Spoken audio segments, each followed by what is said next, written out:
So present continuous, the line is above now kasi it is happening right now, 'di ba? I'm eating cake right now, I'm drinking coffee right now, I'm watching Made in Malacanang at the moment. Okay. So what question does this answer? What are you doing right now? What are they doing right now? What is she doing right now? What is he watching right now? Past continuous is similar. It's just that you change your helping verb, was or were, plus the verb with the ing form. So with my pet sentence, I will say, I was eating cake. And where is the line? It is before now. Diba? Kasi past nga siya eh. It's before now. But does it make sense to just say, I was eating cake? Hindi. It will make sense if there is another reference, which is represented by the dot. I was eating cake when he arrived. So the second event or the second action is the arrival of that person. And look at the form, when he arrived. But I know some of you used 2 p.m. I think si Amiki yun. So in this case, si Amiki at 2 p.m. ka. Hindi siya by 2 p.m. Kasi by 2 p.m. is for future, later, no? Of course, the story is a little funny, no? Kasi eating cake tapos arrival. Pero at least we are exaggerating the events and we can distinguish better. Okay? So nakapatong yung dot sa line because that's when the arrival happened. It was during the time that I was eating cake. Okay? Questions? Are you able to convert your pet sentences? All right. Ba't ayaw bumaba nung aking ano? Automatic siya na nagpa-thumbs up eh. Anyway, let's go to future. Sorry. What question does this answer? This answers the question, what were you doing when he arrived? Were you eating cake when he arrived? Were you watching Made in Malacanang when the rain started? When the event happened? When the boss left? When the boss called? Okay, let's go to future. Very similar. It's a line, but it's in the future, of course. How do you construct it? You need will and be. Will be watching, will be eating, will be submitting, will be drinking, will be cooking. Again, it doesn't matter kung singular or plural. Okay, that's how you form it. But it makes sense only to use this form if there is a reference to another another action or event. So in this case, look at my form. Kanina, di ba, when he arrived?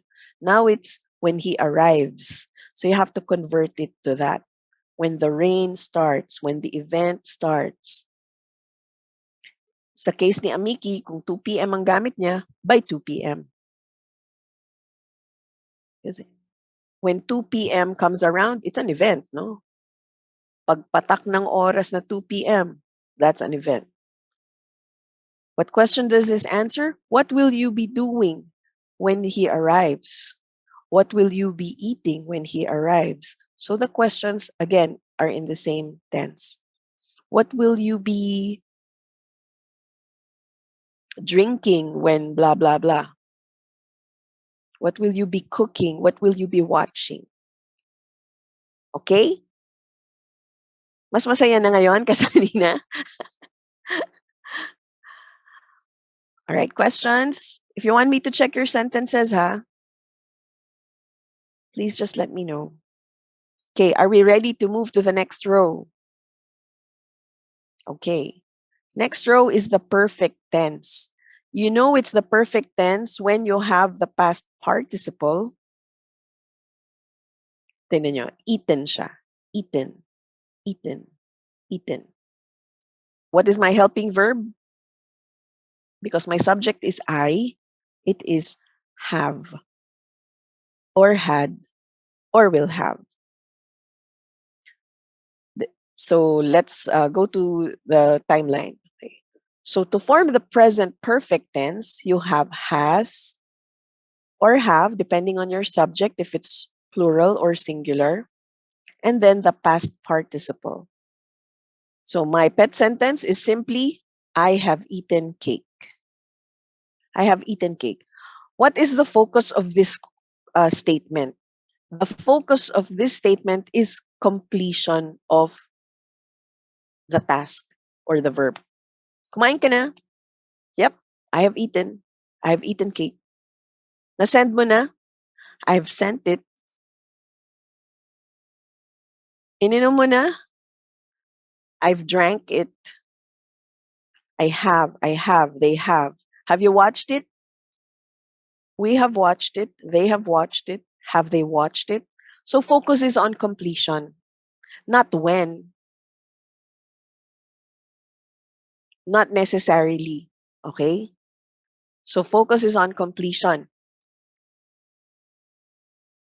Siguro ang comparison nito, closest comparison nito is simple past. Remember, I ate, 'di ba? I ate, madalas pinapalit natin dito. I ate or I have eaten. What is the difference? For I ate, you can use 2 hours ago, last Monday, last week.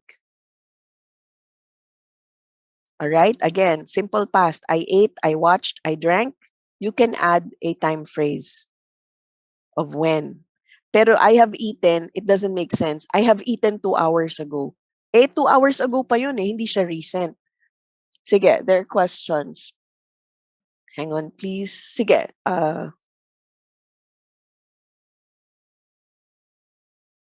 Miss Carmine, yes, sir. di ba yung pet sentence ko is I drink coffee. So, in this case na perfect, present perfect, uh, I would use the past participle of uh, drink, right? Mm, So, it's drunk as in drunk. DRU. Correct. Drunk. So, parang I have drunk coffee already. Yes. Thank you. So again, the focus is having completed, completion. It's not when. It doesn't make sense. I have drunk coffee 2 hours ago. In that case, you will say, I drank coffee 2 hours ago. It began in the past, it ended in the past. Ito, may connection pa siya sa present eh. Kakatapos lang, no? Kakatapos lang. All right. So, what have you eaten? Miss Yes? Carmine, if present perfect, merong time frame, tama? O not necessarily? Simple past ang may time Okay. frame. Okay. Pwede rin kasi I drank coffee moments ago, just a minute ago. Pwede rin siya. Pero hindi pwedeng I have drunk coffee 2 minutes ago. It's awkward. People will understand this, of course, but it's just awkward. Yun nga, the purpose is different. All right, good question. Everyone? Uy tahimik kayo Actually, Amiki and I were talking kasi we were discussing about yung sentence ko na pag tinanggal mo yung I have drunk coffee lang, parang something is off ba? Ah, Oh. it's not really. In this present perfect form ba? Kasi Mm-mm. parang that's why I was asking if we needed to put a time frame kasi 'di ba parang I have drunk coffee, parang hindi specific kung kailan mo na Yeah, natapos. correct. And that is the point because the Okay. focus is na-complete mo na ba, nagawa mo na ba. Okay. For example, sabi ng boss, have you sent it? Yes, I have. Yes, I have. When did you send it? I sent it A while, this a moment. morning. Yeah, okay. All right? Nakita niyo yung difference? Okay. So, ganyan siya, no? And it's very close to the present. Very close. Parang kakatapos lang din. So it's okay to in my case, it's okay to use I have drunk coffee already. Yes. Thank you. What time did you drink coffee? Now na. Joke. O mali na. Kasi naging present, no? Sabi mo, you already drank it. I just want to know what time. So, I drank it at 9 a.m. I had it at 9 a.m. Okay. So, let's go to past perfect. Very similar to past continuous, but may slight difference. So, I had eaten cake. Tapos na siya. Tapos na siya. But there's a story when he arrived. Ibig sabihin, 'di ba kanina nakapatong yung dot sa line? Ito ngayon, tapos na yung line at saka pa lang nangyari yung dot. Is you see the difference? Tapos na ako kumain when he arrived. Kanina, kumakain ako when he arrived. So the difference is the relationship between the two. What question does this answer? Had you already eaten when he arrived? What had you eaten when he arrived? So, yung had yung ano doon, yung clincher doon, had. Tapos na. Tapos na, tapos na. I had drunk coffee when the meeting started. That's correct. We we had watched the movie when, so you need another time or action, ha? Kaya nga humingi ako ng time or action. I had cooked adobo. I had submitted I had submitted it when the boss asked about it. Gal had consolidated the data when I arrived. Very good. Okay. So you can imagine what the future perfect is about. It sounds awkward because it's a long verb. Bakit? How do you form it? You have will and have. Will have and then the past participle. So will have watched, will have cooked, will have eaten, will have drunk, will have written, will have ridden. Sa mga ride the car, ride the bike, will have attended. Okay. I will have eaten cake. Ibig sabihin nun, by the time tapos na akong kumain ng cake, I will have eaten cake when he arrived. So similar, no? Yung katinang nandito, inurong lang natin sa future.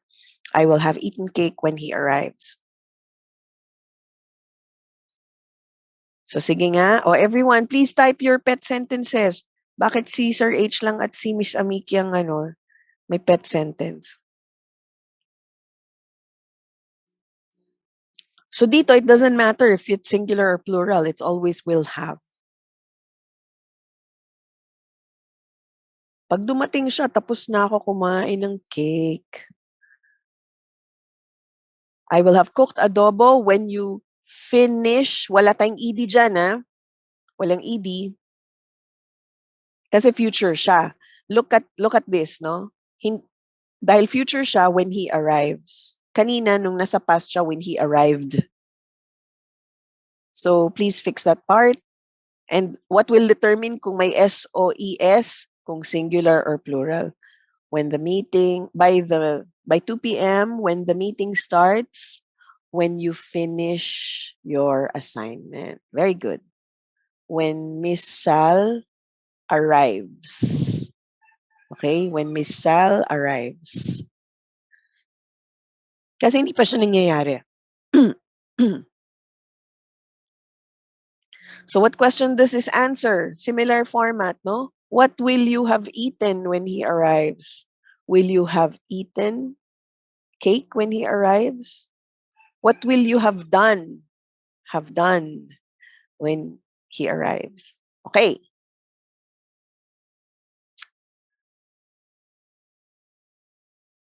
Ready for the last row? Okay, mahabang version ito. Bakit po? What's in CSC review? Uh, it just occurred to us while we were doing this.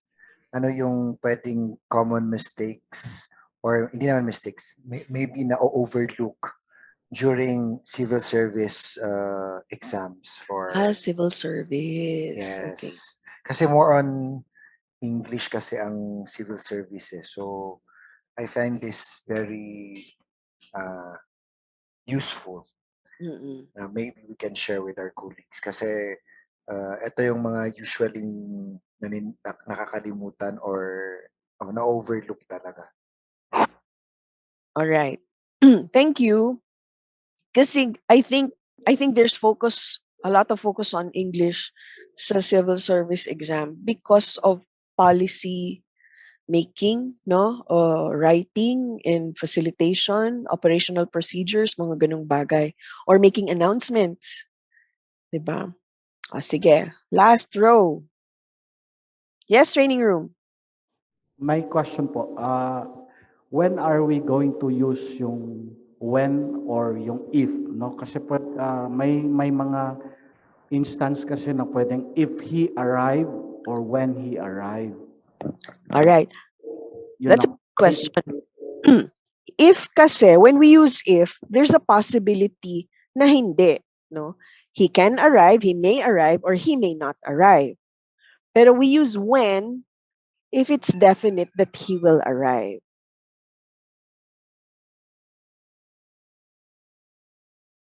Does that help?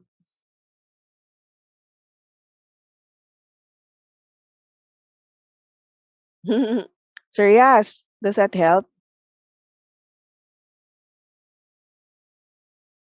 Yes po, ma'am.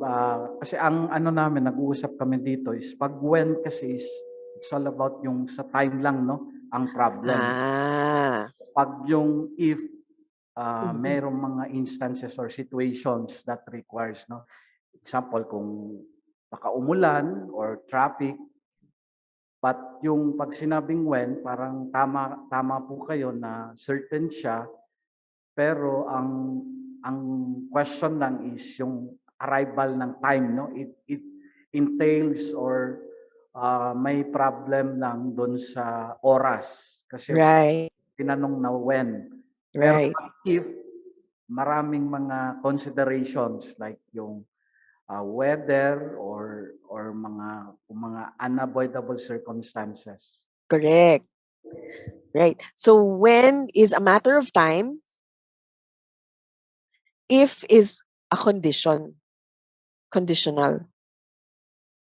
That's a good question.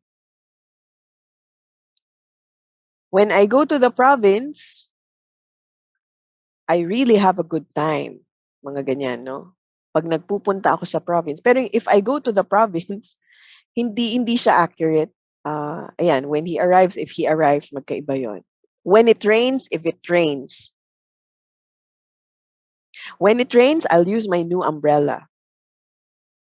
If it rains, I'll cancel the meeting or the party. Thank you, Sir Yas. That's a really good question.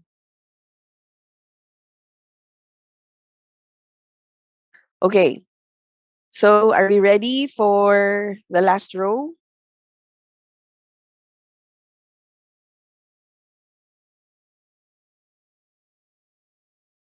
Walang sumagot. Sige, I will continue. Nagdi-discuss lang Okay, kasi. okay. O Yes, go sige. ahead. Well, you can share your discussion. Dito ma'am, dito sa present perfect. Okay. So, nagkakatalo talaga really sa time phrase, no? I think you had an idea when you saw it. Okay, pero let's construct it first. Present continuous, you need the helping verb has or have and then been. What will determine has or have? It's always whether singular or plural ang ginagamit natin. Pag singular has, pag plural have. And then, verb ing. So, nakakatawa yung sentence ko, no? I have been eating cake for 2 hours. So, it started 2 hours ago And up to the moment, I'm still eating cake and there can be a dotted line because I'm not indicating na titigil naman ako eh. All I'm saying is 2 hours nang nakakalipas and I have been eating cake. And we use this when we're waiting for someone and that person is late. I have been waiting for 30 minutes. Okay? 30 minutes na ako naghihintay. So si Sir H, I have been drinking coffee. Lagyan mo ng something, no? For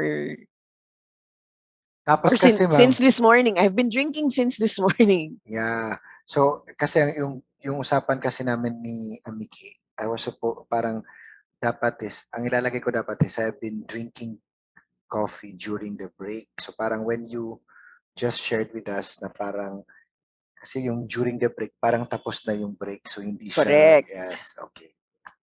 Sige, sige. So may connection pa rin siya sa sa kasalukuyan. So the right is, I've been drinking coffee for 30 minutes, parang ganon. Right. I have been watching, I've been cooking, I've been standing, I've been listening, ganyan. So, and ang kasunod is the period of time. Right, for an hour. I've been cooking adobo for an hour. The focus here is, a period of time following it. How long has it been? Okay, so the question this answers is, I have been eating cake for 2 hours. Sorry, what have you been, how long have you been eating cake? Yun. How long have you been eating cake? What have you been eating for 2 hours? What have you been doing? Gal has been consolidating the data since this morning. Ayan. Gaganda na ng mga ano, no?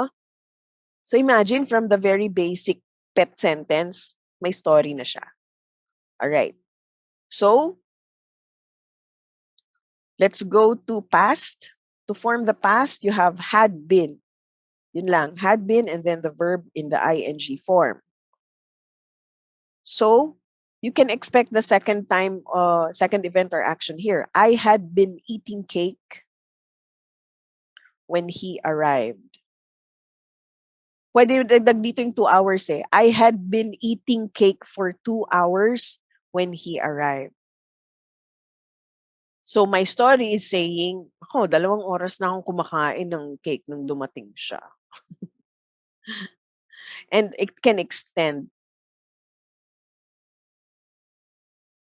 Pwedeng oo, pwedeng hindi. I had been encoding the memorandum when Miss Sal arrived. Correct. So this matters when you want to clarify series of events. Kung wala namang secondary event, then you can go with the simple. And for future, you can imagine how this will go. Will have, and then the past participle of been, of be, which is been, will have been, and then the verb in the ing form. So this is kind of like predicting. You can foresee what will happen.